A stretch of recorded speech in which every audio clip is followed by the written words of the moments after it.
So I found this old box laying around in the basement. It's actually the perfect size for the base of my artificial Christmas tree.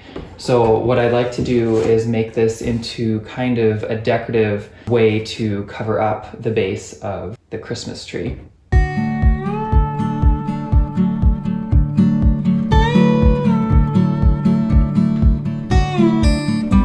So the very first thing I'm going to do is cut off these tabs around the top of the box. So I have all the tabs removed. So the next thing I'm going to do is cut these into strips that are approximately the same size. So here we have all our little strips. So the next thing we're going to do is decide on our design and cut the strips to fit. So I'd like to make kind of an X across the face of the box. Because they're not quite long enough to reach across the whole box, I'm going to get two pieces and match them up, and then use a piece of tape to hold them nicely together.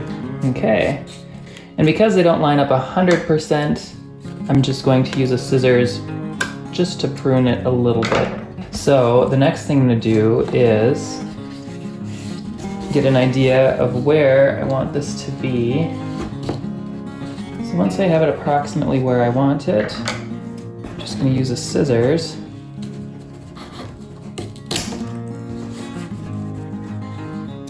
to cut the angles. And I'm going to do the same thing for the other side as well. Okay, so now we have our first piece cut for the box. So I'm just going to use some hot glue and glue that onto the box. So there we have the first line of the X. And so next I just cut a few more pieces to fit in for the other part of the X. So I'm just going to glue these on with some hot glue really quick. So I kind of like to add some strips going across the sides and the top and bottom. So I'm just going to kind of hold these in place, mark approximately where I want to cut, and then using a scissors, cut the pieces.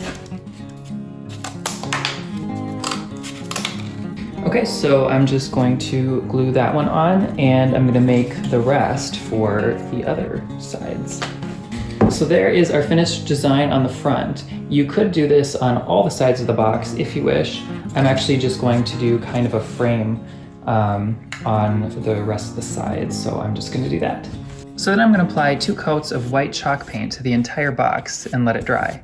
So next I'm going to use some of this antiquing wax and just dry brush some of the box to give it a distressed look. So I have a little bit on my paper plate right here, and I'm just going to use a dry brush and kind of spread it out a little bit. Try not to get it too heavy on the brush. So then I'm just going to dry brush a few spots on the box. You can add as little or as much of this distressed look as you want.